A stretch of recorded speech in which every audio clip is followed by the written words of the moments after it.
La France n'est pas la 7e puissance mondiale. C'est un mensonge. Sans le contrôle de l'Afrique, elle ne serait même pas dans le top 20. On t'a menti pendant 60 ans, on t'a caché la réalité derrière des mots comme coopération ou aide au développement. Mais aujourd'hui, le rideau tombe.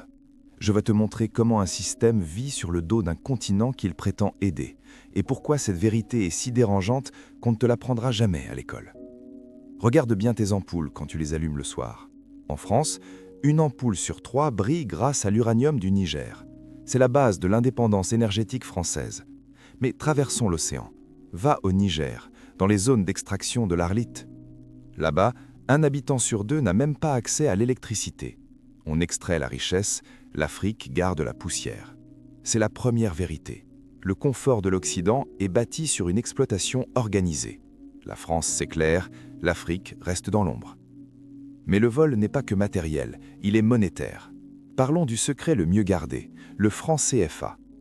Sais-tu que jusqu'à très récemment, 14 pays africains voyaient 50% de leurs réserves de change déposées au Trésor français? Imagine, tu travailles dur, tu gagnes 1000 € et on t'oblige à en placer 500 dans un coffre que tu ne contrôles pas. C'est une laisse invisible. Un pays qui ne contrôle pas sa monnaie n'est pas souverain. Le franc CFA n'est pas un outil de stabilité, c'est un levier de contrôle qui a survécu en plein 21e siècle. Pause. Si tu penses que ce savoir doit circuler, clique sur le bouton « J'aime maintenant ». C'est ta façon de dire que tu n'es plus dupe. Et pour ne rien rater du réveil qui arrive, abonne-toi. On réveille les consciences. Pourquoi ce système dure-t-il? Parce que chaque fois qu'un leader a voulu dire non, le système l'a brisé. Sylvanus Olympio au Togo, il voulait créer sa propre monnaie. Son destin a été tragiquement scellé. Thomas Sankara au Burkina Faso, il voulait que l'Afrique consomme ce qu'elle produit. Il a été écarté par la force. On a renversé des figures patriotes, on a placé des dirigeants dociles pour protéger les intérêts des grandes corporations. La stabilité de certains s'est trop souvent payée au prix fort pour les peuples africains.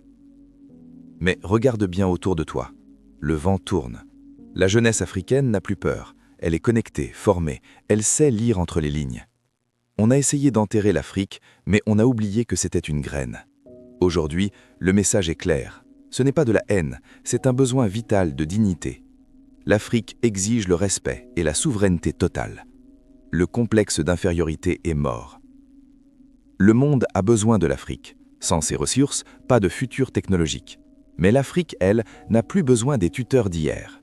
Tu viens du continent le plus riche de la planète, dont on a simplement organisé la précarité. La seule chose qu'il reste à libérer aujourd'hui, c'est ton esprit.